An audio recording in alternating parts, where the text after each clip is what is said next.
Hey there everyone, and welcome back to the channel. Well, very recently, Doctor Who Series 14 finished airing. To me, it was a very mixed bag with a few episodes I did enjoy a lot. It got me thinking a lot about the Whittaker era and how it introduced itself via its opening episode. So I decided to rewatch The Woman Who Fell to Earth and review it. Before going any further, I feel it important to mention that this is just my opinion. I'm not on a mission to tear this episode or the era apart. I will be as fair as I can be in this review in regards to my criticism. So, in early 2017, it was announced that both actor Peter Capaldi and writer Stephen Moffat would be walking away from Doctor Who at the end of the 2017 Christmas special. Shortly after this, Broadchurch creator Chris Chibnall was announced to be the next showrunner of Doctor Who. He seemed genuinely happy and excited at the prospect of leading this flagship show, which led to much speculation over who would be taking control of the TARDIS next. Most fans speculated that it would be Broadchurch alumni, while others, myself included, were absolutely sure Chris Marshall would be 13, as it coincided with him walking away from Death in Paradise. On the 16th of July 2017, during the Wimbledon final, everyone met her, the first ever female incarnation played by actress Jodie Whittaker. What followed was much debate and discourse on the subject. Some were very welcoming and others not so much. I mean, this was a big milestone for the show, a bigger change than the show had had in a long while. December 25th, 2017, we bid farewell to a fan favourite version of the character and met the bubbly 13th Doctor. Oh, brilliant. So it begged the question, what was the first episode of this new version of the show going to be like? The plot is fairly straightforward for an opening episode, which is fine. So a lone warrior of a race known as the Stenza arrive on Earth. It's their tradition to have a pilgrimage of such where they must venture to this planet alone, without the aid of weaponry, to find and hunt down a randomly designated human being. Something which has happened before, as the plot illustrates a side character lost his sister to this race in the past. It essentially becomes a race between the new Doctor, who's struggling to find herself, and Tim Shaw of the Stenza race to find this human. On paper, this is fine, a run-of-the-mill science fiction story. But it also had the task of setting up a whole new group of characters and the world building. So, I always find the introduction with Ryan's YouTube channel to be a bit jarring. Don't get me wrong, I enjoy the plot subversion. The implication being that he's referring to the 13th Doctor, when in actuality he's talking about his late grandmother, Grace. But the whole YouTube video as a motif is weird. I mean, it implies Ryan is the main protagonist and arguably a single companion as well, which isn't the case. It also doesn't feel like it ties into his character. If being a content creator was a big part of his being, then yeah, sure, go for it. I mean, further on from here, it does introduce each companion at a time and somewhat dedicates screen time to them. Even if it feels a bit like a checklist, but for an opener to a series, it's fine. What I would argue these smaller character pieces does well is the aesthetic of the world. These are ordinary people from Sheffield. They get the train, they go for walks in the countryside, and talk to colleagues at work. In that regard, it's very believable to real life. I can see these people existing in the real world, just being in the background to everyday life, which is a nice contrast to the opening scene with the 13th Doctor. The way she literally crashes into their lives was excellent.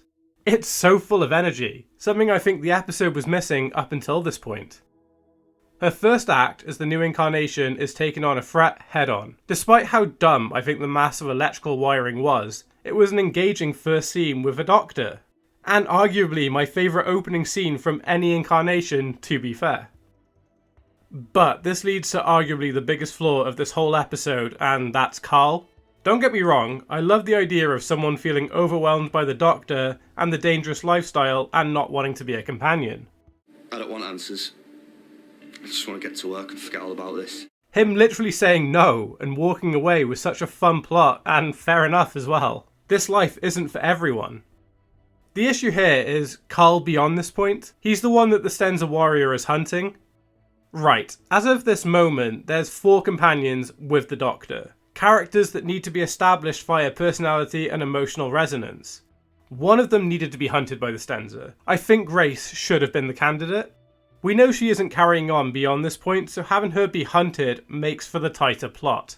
It ties Ryan and Graham into the plot more coherently as they're both trying to keep her safe and look to this mysterious woman for help. Her death would have had more impact this way. The episode could end with the pair of them trying to deal with the grief by travelling. And then in Arachnids in the UK, the show introduces Yaz into the mix. It's hard to get emotionally invested in Carl when he only has a few minutes of screen time. Whereas in theory, Grace should have won the audience over by the end. This episode had a lot of other fun and beautiful scenes with some solid ideas, like the Doctor building her new sonic screwdriver, or the information she told the companions about how her regeneration worked and how she's feeling.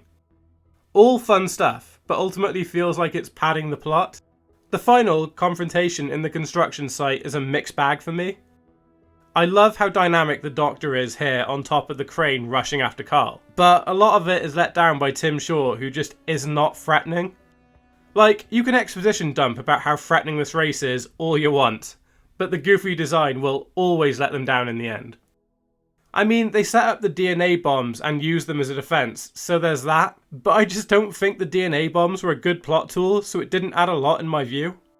It ending with Carl kicking him from the bridge was lackluster too.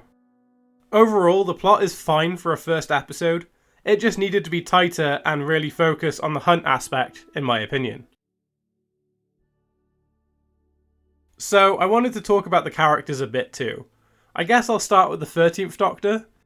On the one hand, I found a lot of her physical scenes to be very dynamic and engaging, as mentioned earlier on. Falling into the train carriage and jumping to the defence, and rushing across the cranes are some of my favourite scenes from the era. But there was no real defining Doctor moment speech for me, which is a shame. But the dialogue itself seems to be a weak point of this whole era, often exposition heavy or just generic in general. I struggle to find a lot of unique traits to this Doctor. While I think Jodie Whittaker is perfectly fine as an actress, there's no clear trait that I can identify which sticks with her. Again, opening episode, so in theory there'll be time to grow and learn, but on this episode basis alone, nothing. I was getting a lot of the 10th and 11th Doctors through her acting and dialogue, which is fine. Chibnall has written for both of them in the past. It's the same criticism I would give the 15th Doctor in Boom. It was a 12th Doctor script through and through. I think the clearest bit of character definition here is keywords like fam or Swiss Army Sonic, but beyond that, a bubbly Doctor akin to other incarnations. Which is a contrast to how the 12th Doctor was in his opening series, or even how the new 15th Doctor is in his. While I don't think 13 did anything inherently wrong in this opener, there isn't much beyond that to me. So one thing this episode does is apply various traits and interests to each of the companions. Again, I would argue this is more of a checklist than anything else. What do we know about Ryan? Well, he's dyspraxic and struggles to ride a bike, a point which is explored somewhat in other episodes. He's saving up to do a mechanics MVQ, and that he lives with his grandmother. He could have been the emotional core of this episode. He's lost his parents, have Grace be the hunted party, and have Ryan really struggle with the idea of losing his grandmother too. Let the fear and anger come through. Yasmin Khan. She is a police officer in Yorkshire who is still on probation. This implies she's fairly new at this, and attended the same primary school as Ryan. That's the organic link between these people. Now, if they wanted to build on these points and flesh them into characteristics, then have Yaz lead the investigation to find the hunted human. The Doctor is struggling to find herself and can't think straight. Good thing there's a police officer to lead. Which shows the audience Yaz's detective and leadership skills. Instead, she is sidelined more than any other companion here. Graham O'Brien. He's a retired bus driver, a cancer survivor, and loves his new wife Grace, and is struggling to connect with his step-grandson Ryan. Okay, to be fair, the arc this series is Graham and Ryan forming a bond, so that's fine. And I would argue Graham is the most flesh companion of the era. I think he could have been the most ambivalent to accept what's going on. That could have been his character arc for the episode, and really push it. I think if they did those things I discussed, then each character would feel much more distinct. In terms of the other characters, I think Sharon D. Clarke did a phenomenal job at bringing Grace to life on screen. I think she was the best acted character, and her death was emotional. Not as much so as if she was being hunted, but it was still solid for what it was. Tim Shaw and the Stenza race are brilliant in concept, but he just isn't threatening. The teeth on his face is so humorous and doesn't have the effect I think Chibnall was going for. Maybe deep gashes on his face would have been more effective. Even if his actions are weak, the DNA bombs are so boring and ineffective. The only major death scene bar him bursting from the blue pod thing was in killing a drunk guy because he wasn't happy that he was throwing his kebab salad at him. It's just so weird. As I said, the exposition from this episode and further dialogue this series about them as a race didn't help either. Alright, so on the whole, I think this episode is fine. It's not the worst episode I have seen, but it is the weakest new Doctor introduction plot of the modern series, in my opinion. I think its weakest points are a lackluster villain, random points of padding, and unfleshed characters. A lot of the time, the dialogue is so generic that any companion could have said them. However, I think the world building was very good. I could easily see this being a slice of life out in Yorkshire where all this crazy stuff happened. I do think this plot had potential, it just needed a few more rewrites and to be tighter. Well, that's just my thoughts. Do you agree or disagree? I would love to hear what you all think in comments down below. If you enjoyed this video, then could you please hit that like button and subscribe? It will really help my channel continue to grow. Remember, stay safe out there and stay away from blue aliens with teeth in their face. See you all soon.